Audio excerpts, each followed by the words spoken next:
Doctor Sharma समय से race लगा रहे थे। वो एयरपोर्ट में भागे जा रहे थे। उनका दिल जोर से धड़क रहा था। अपने ब्रीफकेस को पकड़े हुए उनका मन कॉन्फ्रेंस में था। ये एक बहुत बड़ा इवेंट था। इसे मिस करना कोई ऑप्शन नहीं था। उन्होंने अपनी घड़ी देखी। चिंता उन्हें खाए जा रही थी। उन्हें फ्लाइट पकड़नी ही थी। डॉक्टर शर्मा गेट पर पहुंचे, हांफते हुए और परेशान। उनकी फ्लाइट डिले थी। टेक्निकल दिक्कतें, अनाउंसमेंट हुई। वो बेसब्री से टहलते रहे। मिनट धीरे धीरे बीत रहे थे। आखिरकार एक टेंस वेट के बाद फ्लाइट तैयार थी। जैसे ही वो बोर्ड हुए, उन्हें राहत मिली और उन्होंने एक अच्छी जर्नी के लिए प्रार्थना की। फ्लाइट ने टेक ऑफ किया। विशाल नीले आसमान में उड़ान भरी। डॉक्टर शर्मा ने आराम करने की कोशिश की। उनके विचार अभी भी कॉन्फ्रेंस पर थे। अचानक स्पीकर्स से एक अनाउंसमेंट हुई। पायलट की आवाज शांत थी लेकिन गंभीर।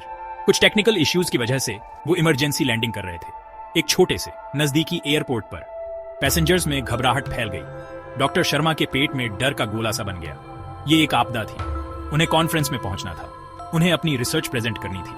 प्लेन नीचे उतरने लगा। जमीन नजदीक आती दिख रही थी। डॉक्टर शर्मा ने अपनी आंखें बंद कर ली। उनके होंठों से एक खामोश प्रार्थना निकली। इमरजेंसी लैंडिंग बहुत खराब थी। डॉक्टर शर्मा टारमैक पर उतरे, घबराए हुए और दिशाहीन महसूस कर रहे थे। छोटा सा एयरपोर्ट अस्त व्यस्त था। लोग परेशान थे, अपने अगले कदम के बारे में सोच रहे थे। डॉक्टर शर्मा ने टैक्सी, बस, कुछ भी ढूंढने की कोशिश की जो उन्हें उनकी मंजिल तक ले जा सके। लेकिन एयरपोर्ट एक दूर दराज इलाके में था। ट्रांसपोर्ट बहुत कम था। घंटे बीत गए। डॉक्टर शर्मा की उम्मीदें टूटने लगी। वो खो गए थे। उनके फोन की बैटरी खत्म हो रही थी। वो एक सुनसान सड़क पर लड़खड़ाते हुए चले। निराशा उन्हें घेरे जा रही थी। जब उन्हें लगा कि सारी उम्मीद खत्म हो गई है, तभी उन्होंने एक छोटी सी झोपड़ी देखी। खिड़की में एक रोशनी टिमटिमा रही थी। वो सावधानी से आगे बढ़े। उनका दिल उम्मीद और घबराहट के मिश्रण से धड़क रहा था। एक बुजुर्ग महिला ने उनके दरवाजे पर दस्तक देने पर दरवाजा खोला। उनके चेहरे पर चिंता साफ दिख रही थी। हालांकि उनकी आंखों में दया की एक चिंगारी थी। डॉक्टर शर्मा ने अपनी मुसीबत बताई। उनके शब्द तेजी से निकल रहे थे। महिला ने धैर्य से सुना। उनकी नजर दयालु थी। जब वो खत्म हुए तो उन्होंने धीरे से मुस्कुराते हुए कहा, अंदर आओ बेटा। उनकी आवाज धीमी लेकिन दृढ़ थी। तुम थके हुए लग रहे हो, थोड़ा आराम करो। भगवान के काम अजीब होते हैं। आरामदायक झोपड़ी के अंदर उन्होंने उन्हें चाय और बिस्कुट दिए। जब वो खा रहे थे तो उन्होंने विश्वास और भगवान की योजना के बारे में बात की।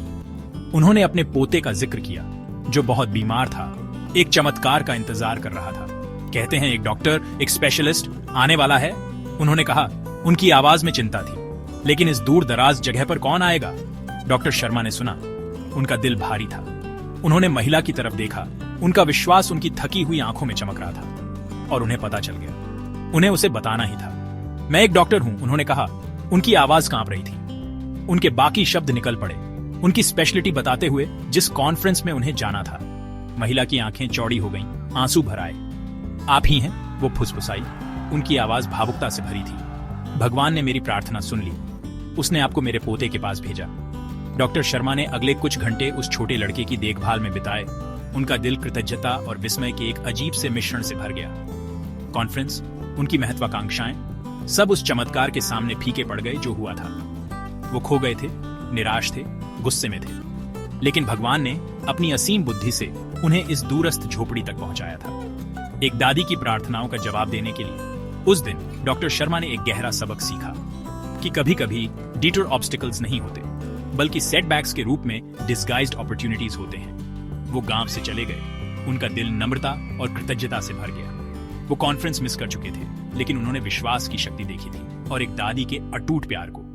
वो पूरी निश्चितता के साथ जानते थे कि भगवान की योजनाएं हमेशा हमारी अपनी योजनाओं से बड़ी होती हैं।